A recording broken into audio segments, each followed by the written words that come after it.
Noi possiamo pensare ad Utopia Giudecca, prospetti veneziani, come una sorta di manuale per gli amministratori per poter trarre spunto ed applicare dei modelli innovativi in contesti nuovi, diversi, nel senso che si parte comunque da Venezia e dalla Giudecca, ma poi può essere trapiantata una visione, un modello, un approccio diverso, innovativo per affrontare la realtà quotidiana e dare anche delle soluzioni diverse, grazie a chi? Ai professionisti e agli esperti che sono stati consultati e che hanno dato delle loro soluzioni, delle loro visioni e che possono rappresentare per tutti gli amministratori un punto di partenza da applicare nella loro realtà. Io sono il curatore di questo libro, ho scritto un'introduzione e ho coordinato un gruppo di 18 studiosi, ricercatori, professionisti che hanno presentato, hanno prodotto su mia sollecitazione dei progetti innovativi per la Giudecca, ma la parte diciamo più innovativa, più che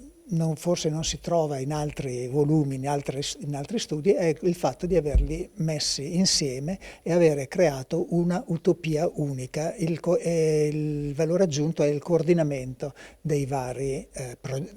progetti. Per fare questo abbiamo dovuto utilizzare uno strumento onirico, un sogno di una Giudecca nel 2040 e l'abbiamo articolato per poter fare una descrizione comprensibile e di agevole lettura nella sequenza della creazione, cioè dai 5 giorni della settimana, dei 7 giorni della settimana, di cui 5 lavorativi e 2 di settimana corta, che sarebbero il lunedì, che è stato dedicato alla biologia, all'agronomia e quindi all'autosostentamento, il martedì all'architettura e alle costruzioni, alle infrastrutture, il mercoledì al commercio, alla finanza, all'economia, il quarto giorno di Giove al potere, alla gestione, e il quinto giorno invece è stato dedicato alla educazione, alla istruzione e quindi anche alla riproduzione del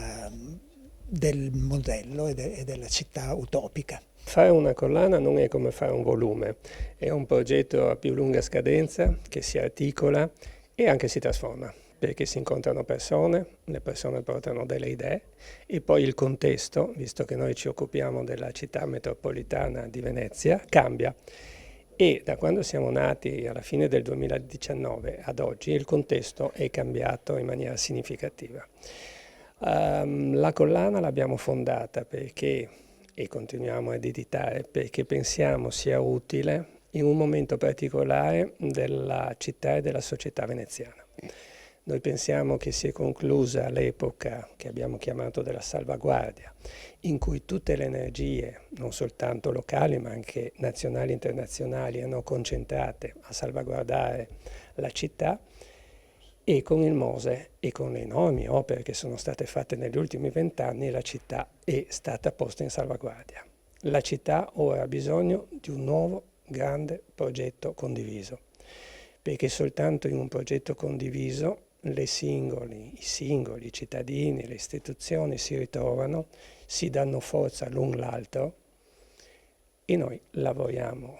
con questi volumi per aiutare chi vorrà e potrà, speriamo, prendere delle decisioni strategiche per il futuro della città. Anteferma è una casa editrice molto giovane, nata 6 anni fa come spin-off dell'Università Iua di Venezia e lavora su temi di questo tipo, proprio affrontando i temi della città e del territorio, veneziano in particolare, e ha visto in questa collana, quando è iniziato il progetto, un'occasione per riflettere sulla nostra città, per capire qual è il senso della città e come possa cambiare in futuro. Utopia Giudecca era un modo per raccontare in maniera trasversale, diversa, coinvolgendo molte figure esperte di ambiti differenti, a ragionare su un tema specifico come la Venezia e la Giudecca è stata un'occasione fantastica per poterci lavorare assieme.